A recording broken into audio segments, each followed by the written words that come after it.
হরায় নমো বিষ্ণু যাদবায় নমো। বাবারে বাবা, বাড়িতে আরো কতগুলো গাছ লাগাতে হবে, তাহলে একটু বেশি বেশি করে ফুল হবে আর ঠাকুর একটু দিতে হবে, কি মজা। মা মা জানো আজকে আমি কি খেয়েছি? এ, কি খেয়েছো বাবা? মা আমি কাঁচা কুই খেয়েছি।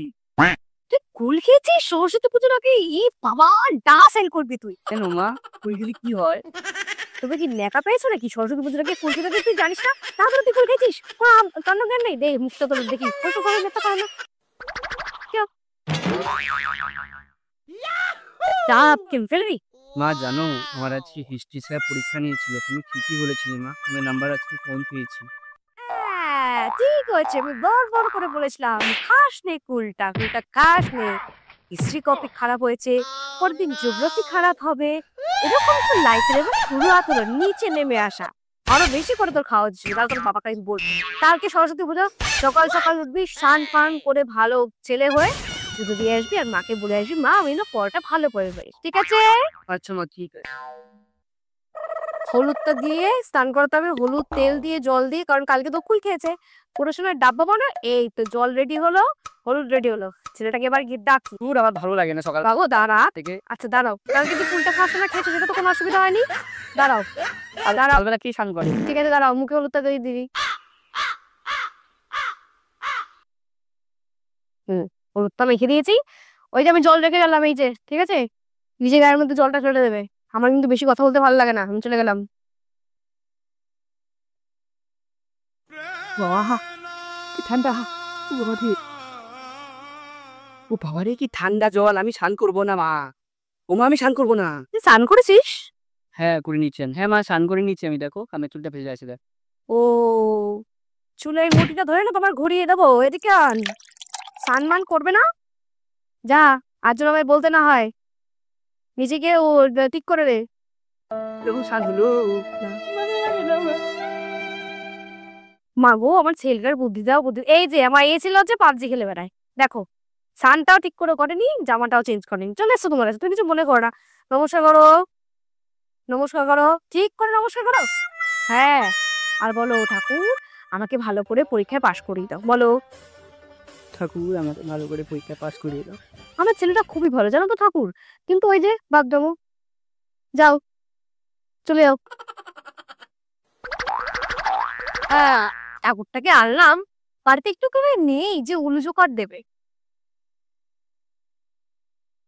হয়ে গেল, ঠাকুরটাকে বেশ ভালোই পন্দ বানায় নিয়ে তো।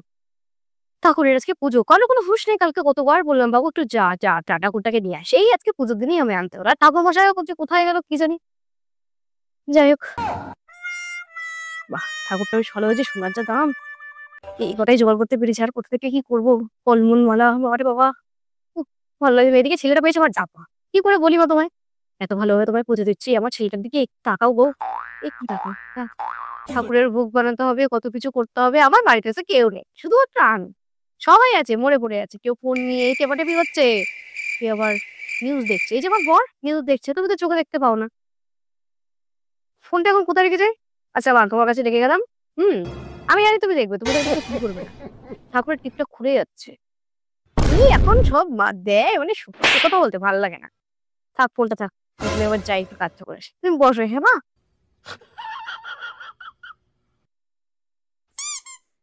কেউ তো নেই চারিদিকে, কাকে আর আশীর্বাদ করবো, হাত পা এবার নামিয়ে রাখ- কি যে দিনকাল পড়লো, আমি আমাকে বই খাতা দিত সবাই দেখাশোনা করার জন্য, এখন নাকি ফোন দিয়ে যাচ্ছে। এগুলো কোনো মানে হয়? ফোনটা যখন দিয়েই গেছে, লক্ষ্মীকে একটা ফোন করি। বাবা স্ক্রিন টাচ ফোন কেমন করে ইউজ করে, ও বাবা আবার পাসওয়ার্ড না ফিঙ্গারপ্রিন্ট কি সব দেওয়া, স্ক্রিন টাচ ফোন কিভাবে তো ইউজ করে। যাই হোক, অনেক কষ্টে নাম্বারটা টিপতে পেরেছি, ফোনটা এবার লাগাই। হ্যালো লক্ষ্মী, এই সবে এসে পৌঁছলো, মাত্র 5টা মিনিট হয়েছে, আর তার মধ্যে দিয়েছে দুটো গয়না, হাতে চুড়ি দিয়ে বলছে নাকি কত কিছু দিয়েছে, সব আমি তোর কাছ থেকে নিয়ে এলাম।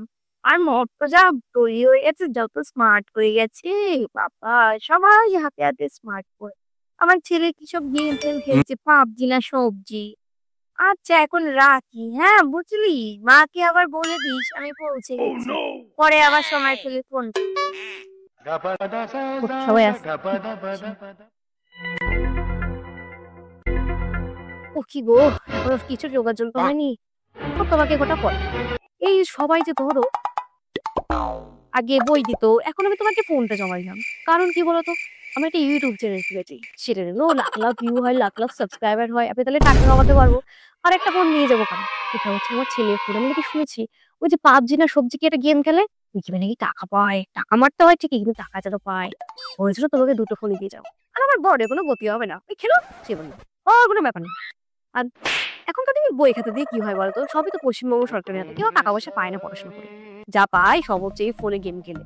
সেই জন্য আর এইসব করে আর লাভ নেই। যাই হোক, তা তোমাকে আমি সঁপে দিয়ে যাবো, এটা আমি কালকের আগে ধরবোই না। যাই হোক, থাকো তুমি বসে, আমি একটু যাই। এই মেয়ে দাঁড়া, যাচ্ছিস কোথায়? কে ডাকলে এখানে? এখানে তো কেউ নেই সেরকম।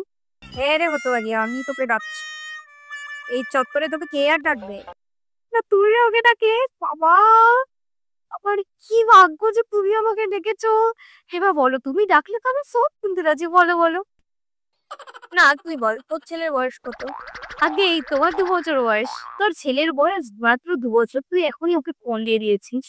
আবার আশা করি ভালো রেজাল্ট করবে।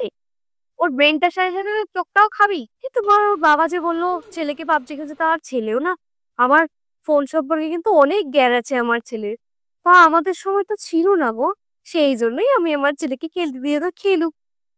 তোদের সময় কি ফোন ছিল নাকি গাধা, যে তোরা গেম খেলবি? হ্যাঁ মা, তুমি ঠিক বলেছো, আমাদের সময় কিন্তু কোনো ফোন টোন ছিল না।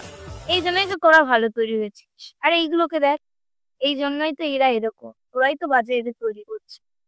আচ্ছা মা, আমি এবার থেকে ওকে আর কোনো ফোন দেবো না। আমি ওকে মানুষের মতো মানুষ তৈরি করবো, আর অনেক বড় করে লেখাপড়া করাবো ওকে। আরেকটা কথা বল, এই যে তুই যখন তোর বাচ্চাকে নিয়ে ডাক্তারখানায় যাস, তখন যে বস্তির পাশে থাকা অপরিচ্ছন্ন অপরিষ্কার বাচ্চাগুলো থাকে নাক খুঁজে পাওয়া, তাদের দেখে ওরকম নাক ঠিক করিস কেন? কারণ হচ্ছে একটাই, কারণ আমার বাচ্চা এখন ছোট।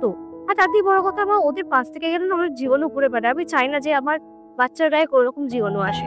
সেই জন্য আমি ওদের সাথে মিশতে দিই না। তুই এদিকে তাদেরকে দেখে ঘেন্না পাচ্ছিস, আর নিজের ছেলে মেয়েকে বলছিস ভালো করে মানুষ করবি। এইভাবে কি মানুষ করা যায়? কে ঘটা করে আমার পুজো করছিস, আর ওদিকে মানুষদের ঘেন্না করছিস। আমাকে ঘটা করে পুজোটা না করে ওদেরকেও তো কিছু কিনে দিতে পারিস না? এই লোকজনকে খাইয়ে দাইয়ে ঘটা করার তো কোনো দরকার নেই, আমি তো বলি। আচ্ছা মা, এবার থেকে তবে আমি তাই করবো। তোমার পুজো না হয় একটু ঘটা করে নাই করলাম, কিন্তু আশেপাশে যে সমস্ত বাচ্চা কাচ্চা আছে তাদেরকে কিছু অন্তত যেন তাদের মুখে আমি কিছু তুলে দিতে পারি, তাহলেই আমার শান্তি। একটা কথা শোন রে পাগলি, ঈশ্বর কিন্তু মূর্তির মধ্যে থাকে না, ঈশ্বর থাকে প্রত্যেকটি শিশুর মধ্যে। তাদেরকে হয়তো চোখে দেখা যায় না, ভক্তি ভরে মন দিয়ে অনুভব করতে হয়। প্রত্যেকটা বাচ্চাকে ভালোবাসলেই কিন্তু নিজের বাচ্চা মানুষের মতো